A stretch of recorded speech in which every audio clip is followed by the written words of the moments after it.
I just wanted to let people know that if you're still thinking about voting for Hillary, and I just think that you really need to, inform yourself, especially, if you're a woman or you're LBGTQ or, whatever alphabet you consider yourself.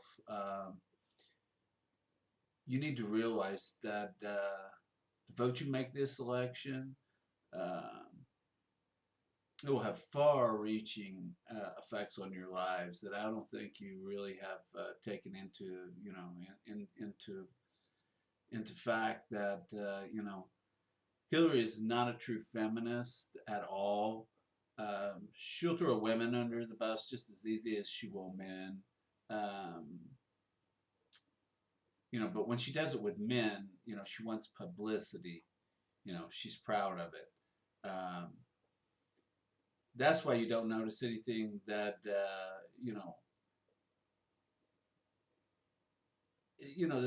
there's many things that she does that's not good for women, and you won't hear about those because the media won't cover them.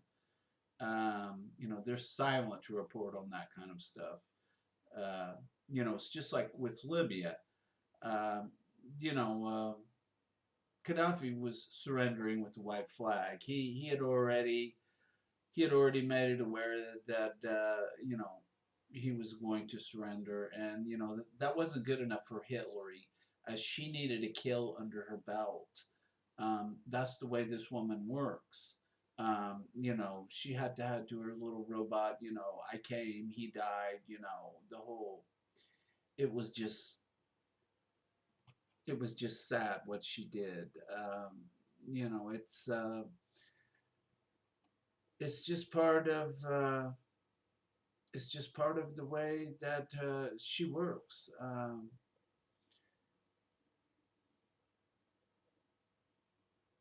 I mean, she was responsible for so much loss of life on this earth. It's crazy. I mean, they now have mandatory Sharia law in uh, in Libya now, and when Gaddafi was there, he was lenient to a certain degree. He wasn't strict about that type of thing. He got to the point where they could do women could have businesses, and there were different things going on, but not now.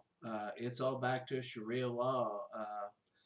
Because Hillary declared it and stood up and said she likes that. She thinks that's a good thing. That they're under Sharia law, and the feminists here, I don't think they get the whole picture of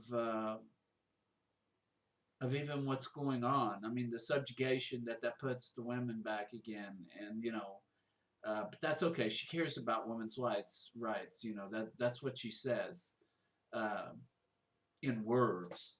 But when it comes to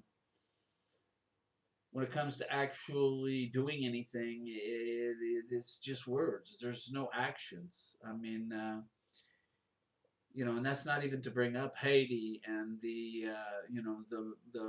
minimal 4 or 5% that they gave out of the hundreds of millions that they received from around the world. Um, that's just completely unacceptable, people.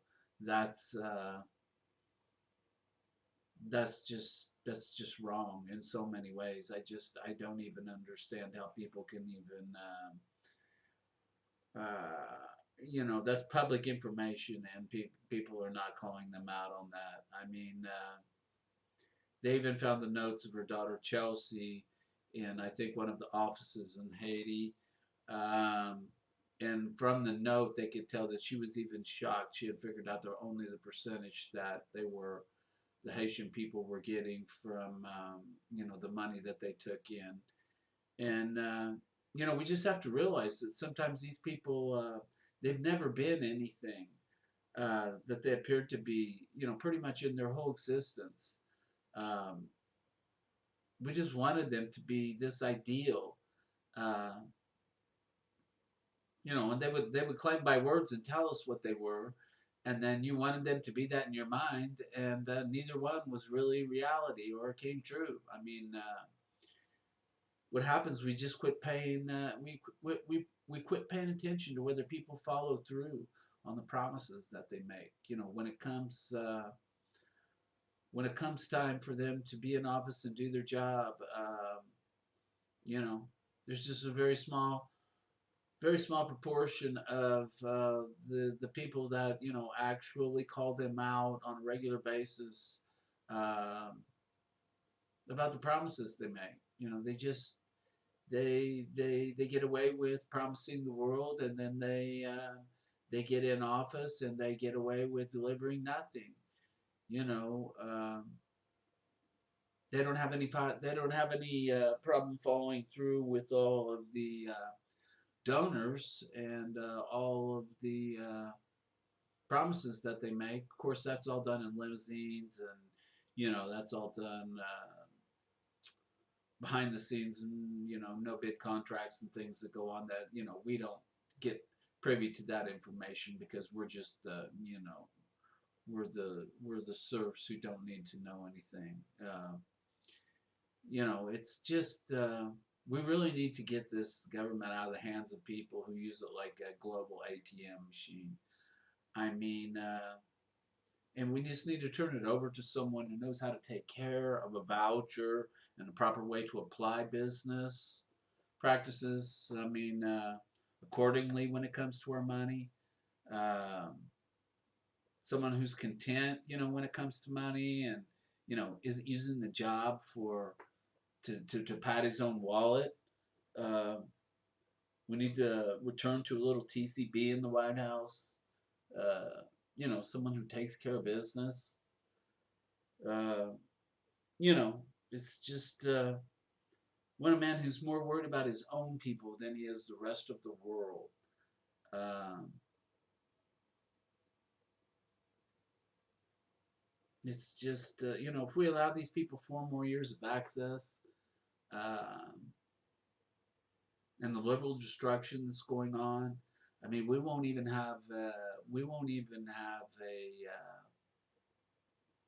United States to be proud of or even be recognizable anymore. I mean, it's just to destroy our nationalism and sovereignty and constitution. I mean, that's what will take place. I mean, they can bring us down to third world status. Um, if you think there's anything from keeping that woman to just opening the doors to like Merkel did in Germany, I mean, if you think there's anything that will keep that woman from allowing that to happen, I really don't. I really think you're underestimating the deviance that involved here. And if we allow them to get into office, this will eventually happen. Uh, I just pray that the people have the brain to vote for Donald Trump and at least give their country a fighting chance. That's all I can say. And God bless the United States of America. And just hope everyone realizes the severity of this election and, you know, can undo the things that get taken away. They're going to be very hard to get back. So just, don't think about what you grew up as or whatever party you've been. Just think about the reality of your country staying in one piece and just vote accordingly.